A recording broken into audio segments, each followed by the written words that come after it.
Hello दोस्तों, नमस्कार। अनु Sharma classes में आप सबका बहुत बहुत स्वागत है। आज हम लोग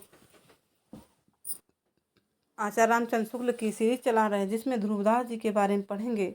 और हाँ, आपको बता दें कि आप लोग वर्ग 1, 2 या फिर MP सेट नेट किसी की भी तैयारी करते हो तो आप लोग इस चैनल से ज़रूर जुड़िए और अपनी तैयारी को एक नई धार दें। तो चलिए देर न करते हुए हम लोग अपनी यात्रा को आरंभ करते हैं। ध्रुवदास ये श्री हित हरिवंश जी के शिष्य स्वप्न में हुए थे। तो अगर पूछ ले कि हितवंश जी के सब शिष्य सपने में कौन बना था तो आप लोग बता दीजिएगा। ध्रुवदास जी बने थे। इसके अतिरिक्त इनका कुछ जीवन वृत्त नहीं प्राप्त हुआ है। ये अधिकतर वृंदावन ही रहा करते थे। इनकी रचना बहुत ही विस्तृत है और इन्होंने पदों के अतिरिक्त दोहे, चौपाई, कवित्व, सवैये आदि अनेक छंदों में भक्ति और प्रेम तत्व का वर्णन किया है।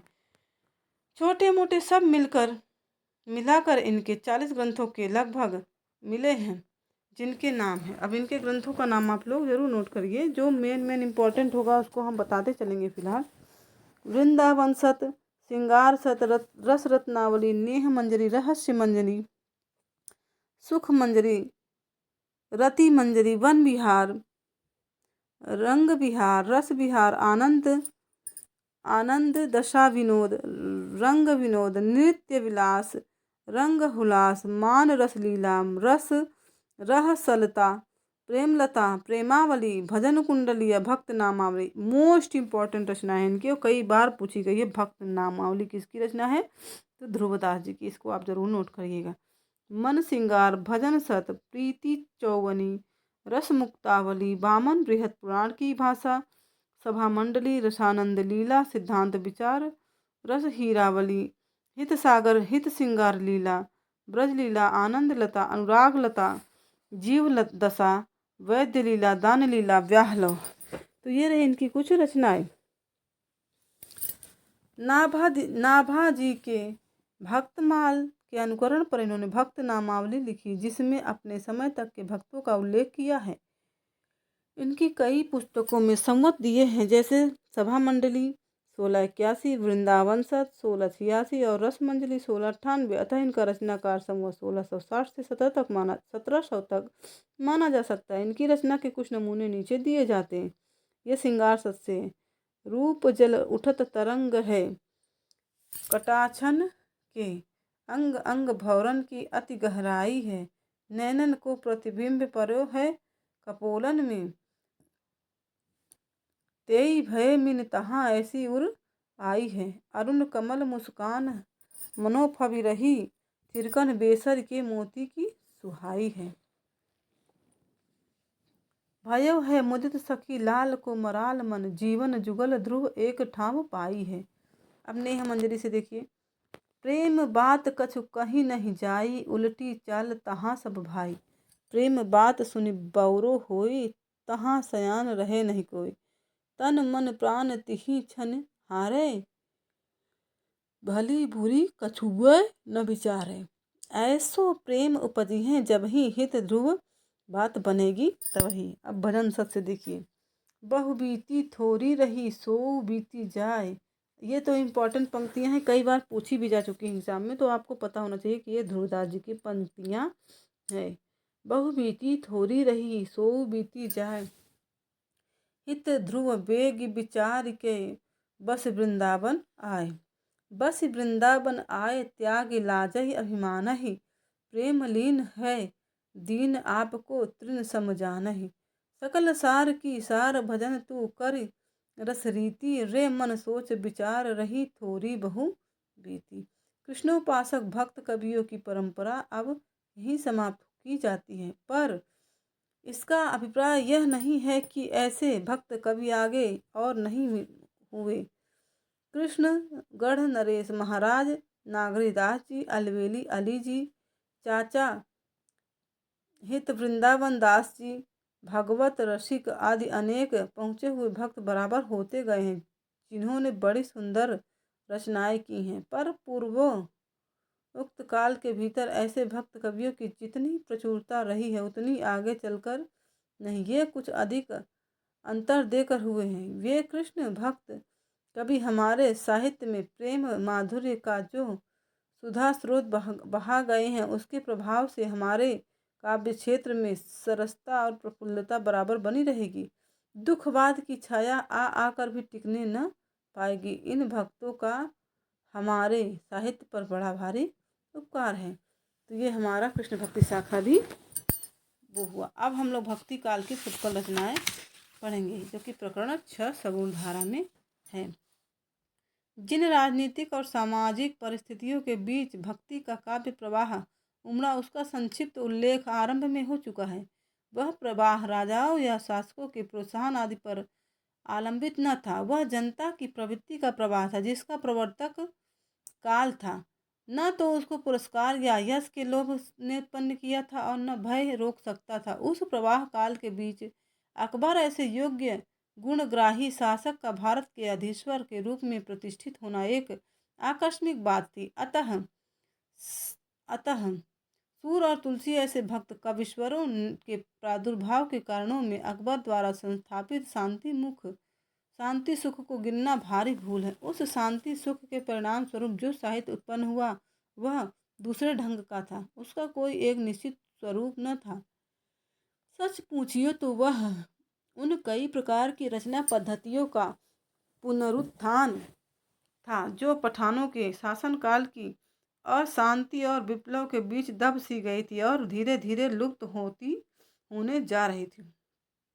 पठान शासक भारतीय संस्कृति से अपने कट्टरपन के कारण दूर ही दूर रहे। अकबर की चाहे नीति कुशलता कहिए चाहे उदारता, उसने देश की परंपरागत संस्कृति में पूरा योग दिया, जिससे कला के क्षेत्र में फिर से उत्साह का संचार हुआ। जो भारतीय कलावंत छोटे मोटे राजाओं के यहाँ किसी प्रकार अपना निर्वाह करते हुए संगीत को सहारा दिए हुए थे, वे आज शाही दरबार में पहुंचकर वाह वाह की ध्वनि के बीच अपना कर्तव्य दिखाने लगे। जहाँ बचे हुए हिंदू राजाओं की सभाओं में ही कविजन थोड़ा बहुत उत्साहित या पुरस्कृत किए जाते थे, वहाँ अब बादशाह के दरबार में भी उनका सम्मान होने लगा। कवियों के सम्मान के साथ साथ कविता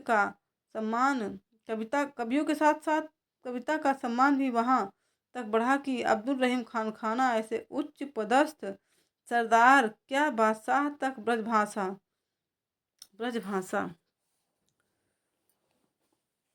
की ऐसी कविता करने लगे। कैसी कविता करने लगे? जाको जस है जगत में जगत सराहे जाही, ताको जीवन सफल है कहत अकबर शाही अकबर एक समय चले कान विनोद बिलोकन बालही,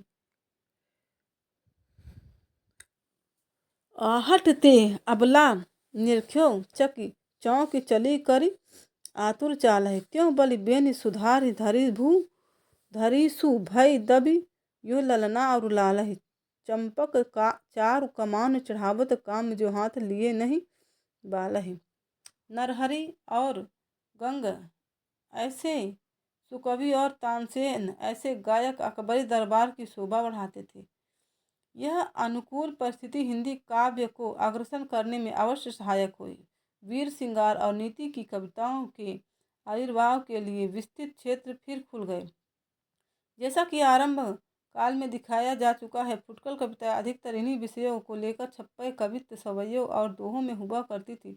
मुक्तक रचनाओं के अतिरिक्त प्रबंध काव्य परंपरा ने भी जोर पकड़ा और अनेक अच्छे आख्यान काव्य भी इस काल में लिखे गए। खेद है कि नाटकों की रचना की ओर ध्यान नहीं गया। हृदय राम के भाषा हनुमान नाटक को नाटक नहीं कह सकते।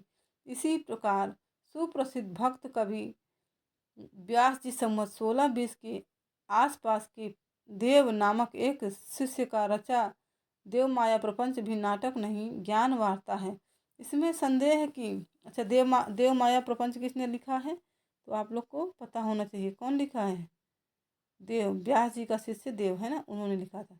इसमें संदेह नहीं कि अकबर के राजत्व काल में एक ओर तो साहित्य की चली आती हुई परंपरा को प्रोत्साहन मिला, दूसरी ओर भक्त कवियों की दिव्य वाणी का स्रोत उमड़ पड़ा। इन दोनों की सम्मिलित विभूति से अकबर का राजत्व काल जगमगा उठा और साहित्य के इतिहास में उसका एक विशेष स्थान हुआ। जिस काल में सूर और तुलसी ऐसे भक्त के अवतार तथा नरहरि, गंगा और रहीम ऐसे निपुण भाविक कवि दिखाई पड़े, उसके साहित्यिक गौरव की ओर ध्यान जाना स्वाभाविक ही है। अब हम लोग पढ़ेंगे छीहल के बारे में। ये राजपुताने की ओर के थे। संवत 1575 में इन्होंने पंच सहेली, छीहल की रचना का नाम देखिए, पंच सहेली नाम की एक छोटी सी पुस्तक दोहों में राजस्थानी मिली भाषा में बनाई, जो कविता की दृष्टि से अच्छी नहीं कही जा सकती। इसमें 5 सखियों के विरह वेदना का वर्णन इस दोहे के ढंग के हैं। देखा नगर सुहावना अधिक सुचंगा थान, नाव चंदेरी पल परगटा जन सुरलोक समान, ठाई ठाई सरवर पेखे सुभर भरे निवाड़, ठाई ठाई कुआं बावरी सोहई फटिक सवार।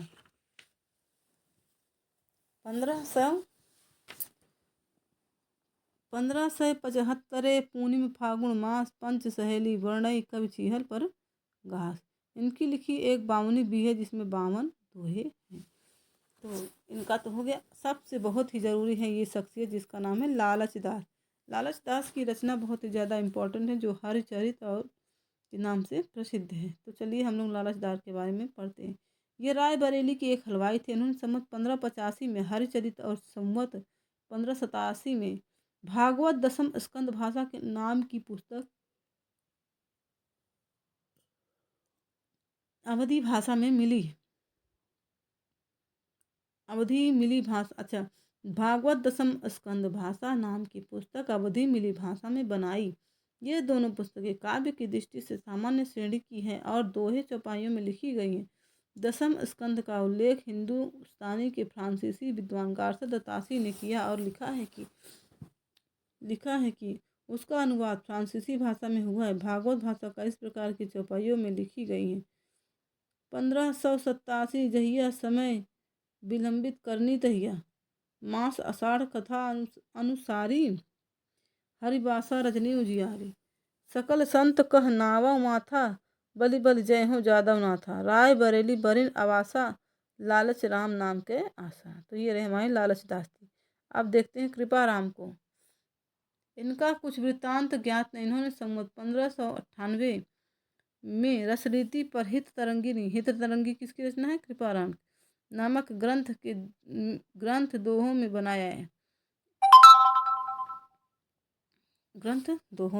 बनाया। मिलते जुलते हैं, पर इससे यह सिद्ध नहीं होता कि यह ग्रंथ बिहारी के पीछे का है, क्योंकि ग्रंथ में निर्माण काल बहुत स्पष्ट रूप से दिया हुआ है। सिद्धि निधि शिव मुख चंद्र लखी मास सुदित तृतीयासु हित तरंकिनी हौरचो कवि हित परम प्रकाशु। दो में से एक बात हो सकती है, या तो बिहारी ने उन दोहों को जानबूझ कर लिया अथवा वे दोहे पीछे से मिल गए। हित तरंगिनी के दोहे बहुत ही सरस, भावपूर्ण तथा परिमार्जित भाषा में है। कुछ नमूने देखिए। लोचन चपल कटाक्ष सर, अनियारे विषपूरी, मग मृग बेधे मुनि के, जग जन सहत विसूर, आजू बारे ही गई, नंदलाल हितताल, कुमुद कुमुदनी के भटू, निरखे औरे हाल, पति आयो परदेश ते, रित बसंत को मान, झमक झमक निज महल में, टहले करे सुरान। अब महाराज नरहरि बंदी जन के बारे में हम लोग पढ़ेंगे। इनका जन्म संवत 1562 में और मृत्यु 1667 में हुआ था कही जाती है। महापात्र की उपाधि इन्हें अकबर के दरबार में मिली थी। ये अरूनी फतेहपुर के रहने वाले थे और अकबर के दरबार में इनका बड़ा मान था। इन्होंने छप्पय और कवित्त कहे हैं। इनके बनाए 2 ग्रंथ परंपरा से प्रसिद्ध हैं। एक तो रुक्मिणी मंगल और छप्पय नीति। एक तीसरा ग्रंथ कवित्त संग्रह भी खोज में मिला है। इनका वह प्रसिद्ध छप्पय नीचे दिया जाता है, जिस पर कहते हैं अकबर ने गोवध बंद कराया था। तो छंद का पढ़िए। आरिहु दंत तिन धरे, ताहि नहीं मार सकत कोई। हम संतन तिन चरहि वचन उच्चरहि दीन होई। अमृत पय नित स्रवहि बच्छ महि मंथन बच्छ महि थंभन जावहि। हिंदुई मधु न देहि कटुक तुर कहि न पिवावहि। कह कबीर नरहरि अकबर सुनो बिनवती। गौ जोरे करन अपराध कौन मोहि मारियत। मुएह चाम सेवई चरण। तो अब नरोत्तम दास जी के बारे में पढ़ते हैं, जिसका बहुत ही ज़्यादा इम्पोर्टेंट इनकी रचनाएं हैं। सुदामा चरित्र इनका बहुत ही ज़्यादा इम्पोर्टेंट है। आप सबने कई बार पूछा गया एग्जाम में, चाहे वह टीजीटी पीजीटी हो, चाहे कोई भी परीक्षा आप देने जाएंगे, नरोत्तम दास जी आपको जरूर एक आध क्वेश्चन इनके बारे में पूछ लिया जाता है। तो इन्हें थोड़ा सा हम लोग ध्यान से पढ़ेंगे। ये सीतापुर के जिले बाड़ी नामक कस्बे के रहने वाले थे। शिव सिंह सरोज में इनका संवत 1602 में वर्तमान रहना लिखा है। इनकी जाति का उल्लेख कहीं नहीं मिलता। इनका सुदामा चरित्र ग्रंथ बहुत प्रसिद्ध है। इसमें घर की दरिद्रता का बहुत सुंदर वर्णन है। यद्यपि यह छोटा है तथापि इसकी रचना बहुत ही सरस और हृदय ग्राहिणी है और कवि की भावुकता का परिचय देती है। भाषा भी बहुत ही परिमार्जित और व्यवस्थित है। बहु तेरे कवियों के समान भर्ती के शब्द और वाक्य इसमें नहीं है। कुछ लोगों के अनुसार इन्होंने इसी प्रकार का एक और खंड काव्य ध्रुव चरित्र भी लिखा है, पर यह कहीं देखने में नहीं आया। सुदामा चरित्र का पता सवैया बहुत लोगों ने के मुंह से सुनाई पड़ता है। सुदामा चरित्र का है ना।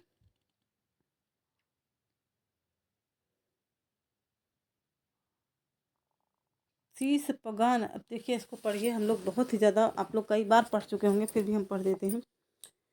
शीश पगान जगह तन पे प्रभु जाने कौ को आही बसे के ही ग्रामा। धोती पटी सी लटी दुपटी और पाय उपान को नहीं सामा। द्वार खड़ो दिज दुर्बल एक रहो चकिसो वसुधा अभिरामा। पूछत दीन दयाल को धाम बतावत आपनु नाम सुदामा। कृष्ण की दीन वत्सलता और करुणा का एक यह और सवैया देखिए। कैसे बिहाल बिबाइन सो भय कंटक जाल गड़े पग जोए। हाय महादुख पाए सखा तुम आए इते न किते दिन खोए। देखी सुदामा के दीन दशा करुणा करके करुणा निधि रोए। पानी परात को हाथ छुओ नहीं नैनन के जल सो पग धोए। अब आते हैं हम लोग आलम के बारे में। आलम भी हमारे बहुत ही इम्पोर्टेंट हैं। ये अकबर के समय में के एक मुसलमान कवि थे, जिन्होंने सन 991 हिजरी अर्थात संवत 1639 से 40 में माधवानंद काम कंदला नाम की प्रेम कहानी दोहा चौपाई में लिखी। 5 चौपाइयों अर्धालियों पर एक दोहा या शोर था।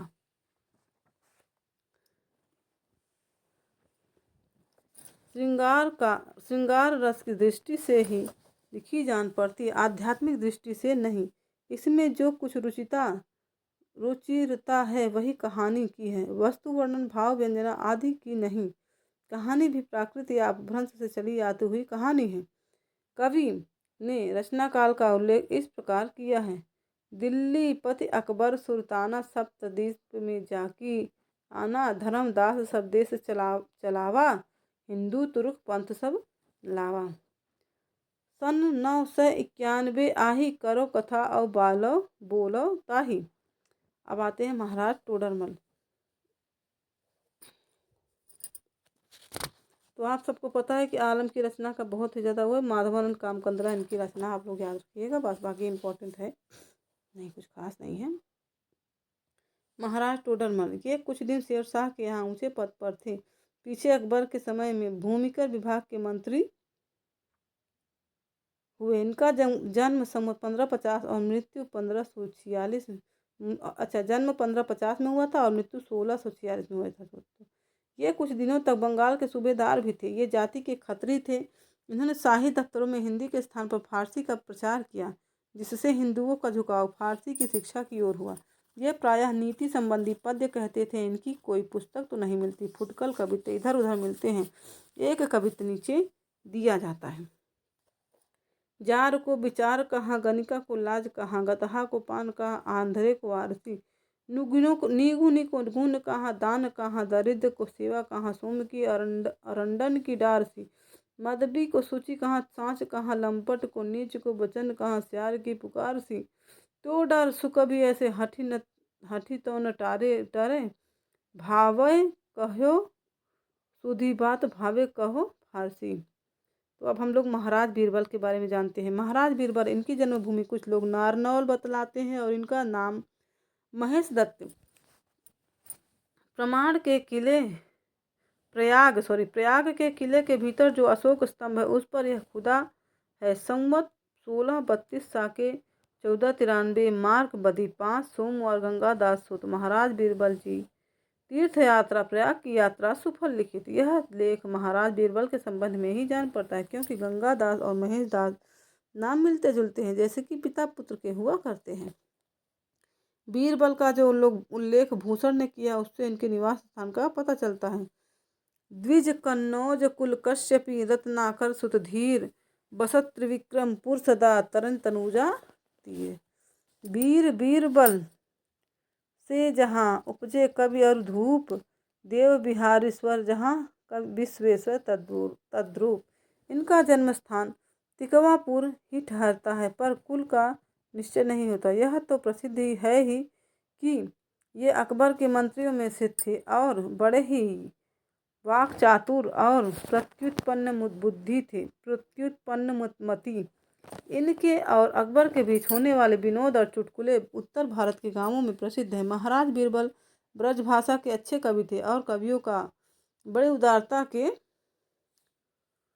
साथ सम्मान करते थे। कहते हैं केशवदास को उन्होंने एक बार 6 लाख रुपए दिए थे और केशवदास की पैरवी से ओरछा नरेश पर 1 करोड़ का जुर्माना मुआफ कर दिया था। इनके मरने पर अकबर ने यह सोरठा कहा था, दीन देखि सब दीन एक न दीन्ही दुसह दुख सो अब हम कह दीन कछु रही राख्यो बीरबल। इनकी कोई पुस्तक नहीं मिलती है पर कई सौ कवित्वों का एक संग्रह भरतपुर में है। इनकी रचना अलंकार आदि काव्यांगों से पूर्ण और सरस होती थी। कविता में ये अपना नाम ब्रह्म रखते थे। 2 उदाहरण दिए जाते हैं। उछर उछर केकी झपटे उरग पर उरगहु केकिन पै लपटे लहक है केकिन के सूरत हिये की न कछु है भाई एक ही कर के हरि न बोलत बहग है। कहे कवि ब्रह्म बार हेरत हरिन फिरे बैहर बहुत बड़े जोर सो जहकी है तरन के तावन तवा सी भई भूमि रही है 10 दिशान में दवार सी बहकी है। पूत कपूत कुलच्छन नारी लराक परोसी लजायन सारो बंधु कुबुद्धि पुरोहित लंपट चाकर चोर अतीय धुतारो साहब सुम अड़ाक तुरंग किसान कठोर दीवान नकारो ब्रह्म भने सुनु साह अकबर बरहों बांधी समुद्र में डारो। तो ये रहे हमारे बीरबल जी। अब हम गंगा जी के बारे में नेक्स्ट वीडियो में पढ़ेंगे। तब तक के लिए राधे राधे दोस्तों। आपको यह वीडियो कैसा लगा आप हमें ज़रूर बताएं और आप हमें यह भी बताएं कि कृपाराम जी की रचना का क्या नाम है। आप लोग कमेंट में ज़रूर बताएं। तब तक के लिए राधे राधे दोस्तों। ठीक है।